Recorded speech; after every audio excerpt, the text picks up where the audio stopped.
I'm starting this video with our 40s because we're going to look at a 40 accessory catalog.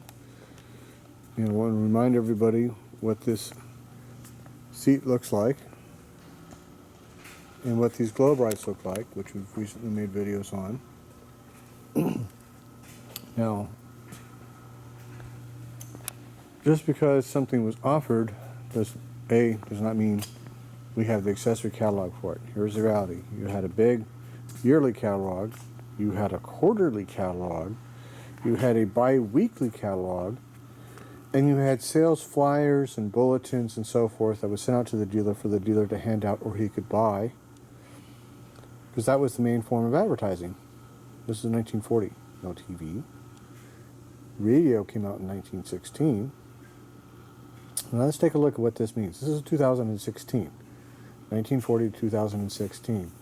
That is 76 years ago. Well, 76 years prior to 1940, okay, 76 years ago, let's count back.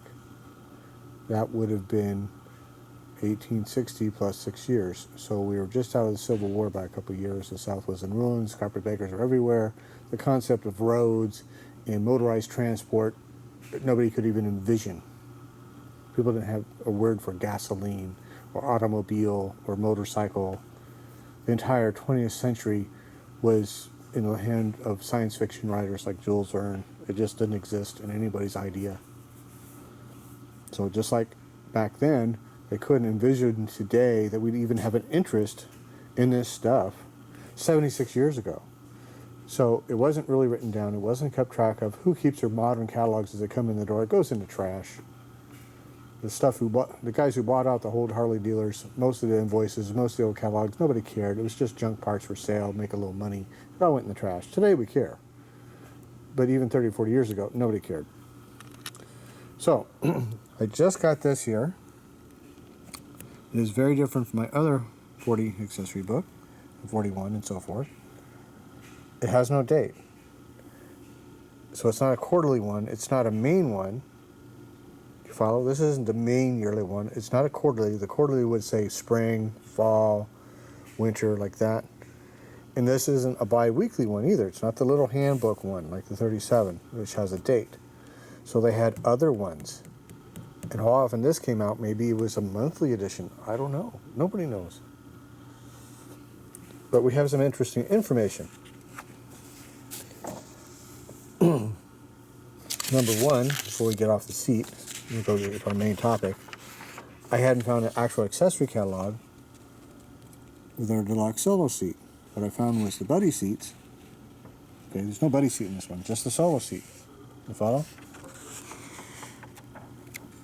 So some catalogs had this, some catalogs had that. No one catalog had everything. And they're constantly adding stuff.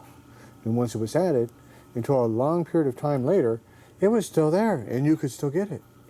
Decades later, you could still get it. Decades. Harley-Davidson serviced their product. The real Harley took great pride in the fact that people were riding stuff around that was on the road that they sold 20 years prior to them. They didn't go, you gotta buy today's new model, planned obsolescence. That's the modern 20th century today. This is not 1940. So what we want to talk about here is these chrome faceplates. We documented that came out in 38, and this style of bag came out in 37. And more importantly, this is the first actual advertisement that I have seen that talks about the glow brights. Okay, in my 47 book, they called them reflector jewels. We're going to go take a look at a 41 brand new order form in a minute. They're not mentioned in the 40 order form or the early ones, but 41, it becomes part of the deluxe package. So, it says chrome lacing plates for saddlebag, $1.25 per pair. An ideal way to attach the saddlebag chrome faceplates and at the same time add beauty and glamour to your motorcycle is by using a set of these classy and colorful glow bright jewels. Notice in parentheses now. Sparkle brilliantly by day and reflect beautifully in artificial light. Therefore, an ideal safety factor. 2. These jewels are firmly spun into metal cap, not aluminum, it says metal cap, attaching screws solidly embedded Also makes ideal ornament trim for decorating solo or buddy seats, saddlebags, and other accessories. Cannot be beat for attaching license plates. Supplied only in sets of 10, consisting of 4 red, 4 green, and 2 amber glow bright jewels. A real buy. 75 cents for 10. The part number. That's the first actual advertisement I've seen that says glow brights.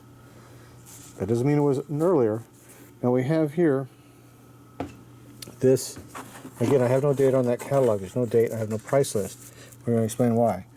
This here is the show issue for 1940 from Motorcycle Agency, September 39. Remember, production I told you started in September. And we have this motorcycle here, which is a 39. Now I've taken a snap on the phone and I've blown it up. And this appears to me to be glow brights. It's the right size and shape, and there's obvious depth there. I believe those are glow brights. I have no proof, but that's what I believe them to be. Now this here came to me because this man took good care of it somehow. Forgot about it. Mr. Francis J. Sherman in Hudson Street. There's no number. Everybody knew who he was in Warrensburg, New York. He bought himself a brand new 1935 VLD, and he got on the mailing list. So this particular book probably was specifically mailed to owners of Harleys, like the Enthusiast was. It wasn't something that went to the dealer. So, in my opinion, it seems to be you had your dealer catalogs, you had your bi-monthly catalogs, and we also have a mailing for Harley accessories. I don't know how much, going to individual owners that were on the registry that they owned them, bought new ones. So we have the dealers and we have the private party, because this appears to be a private party. There's no price list, dealer price list, everything has a price. You follow? This is a private party catalog. I've been in the business a while. I've seen a lot. I've seen enough to tell that that's what that is. But I take my word for it. That's just from experience. Okay? So let's go take a look. Again, here's Greenie. Got her little glow brights. Beautiful seat. Here's Jade over here, our 41 FL, with some glow brights. Here. Or maybe the other one's broke. Maybe you didn't like them. We'll never know. We want to take a look at our little book here. Let me put it somewhere. There it is. Our 41 season order bike. Now, I read from the carbon copy, Harry Molinard order, but this is a brand new one. And this is the first mention of it. I went through all the ones. I've got one for each year now. This is the first mention of it in the Deluxe Solo Group. And it says right here, chrome saddlebag plates, set, jewels for above. Doesn't say glow brights. And again, in the 47 book, which we read to you guys the other day, it says reflector jewels. But notice glow brights are in parentheses. In the Panhead books, it just says glow brights. But one of our channel guys found a patent in a new company making them in 49. So the early glow brights are made by somebody with a metal body, and the other ones seem to be the post-war, and aluminum was in short supply during the war. So the post-war ones by 49 became aluminum. So that's the best I've got for you on the glow brights. And the seat, I thought that was very interesting. And we have in that catalog actual documentation, not just a theory. Here it is, boom, black and white, different catalogs with different stuff. Depends on who you were. Notice the back of this catalog. Very interesting. It's got it's got on the back of the catalog, an accessory catalog. It's got stuff an individual would want. The dealer already knows. You got condenser, you got points, brushes, control wires, gas caps. Look at that short, narrow gas cap. Okay, 60 cents. All kinds of stuff the individual would want. Handy pocket pen light. Never even seen one of them. This is an individual rider's catalog. This is not goes to the dealer catalog. This is an individual rider's catalog. That's why it's got the name on the back.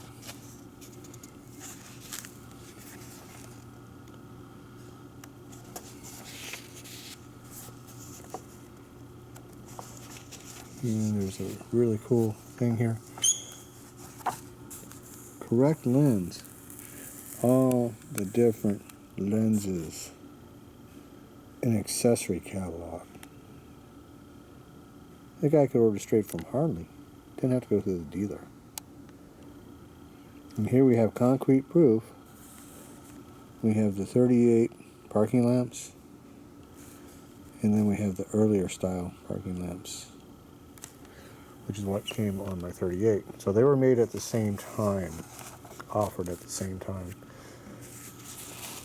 I remember from 1937 or 38, they're still in service. It's a brand new bike. It's a brand new motorcycle. It's only a couple years away from a 40. It's a brand new bike. To us, it's like, oh, this old thing. To them, it's a brand new motorcycle. Go down to the dealer and buy as many as you want.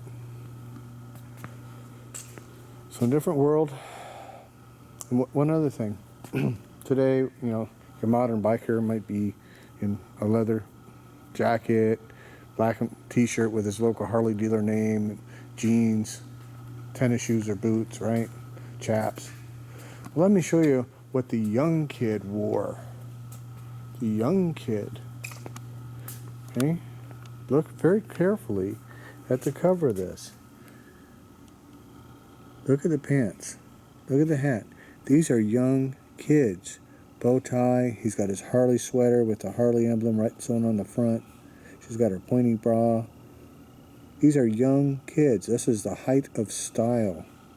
Well, the young kid who's 22 in 1940, by 1960, he's 42. He's an old man. He's had kids. His kid's 20. He's an old man.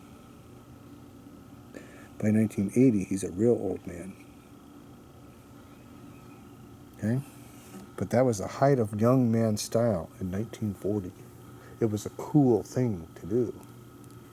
He was up and happening with his bow tie. Today we can't conceive of it. So you have this huge disassociation between the young crowd of 1950, just 10 years later, who are wearing bell-bottom jeans that were rolled up and t-shirts rolled up with a cigarette in the pocket, and they were hoodlums. To these older gentlemen, they were hoodlums because of the way they dressed. That's all I got for you. See you guys in the next video.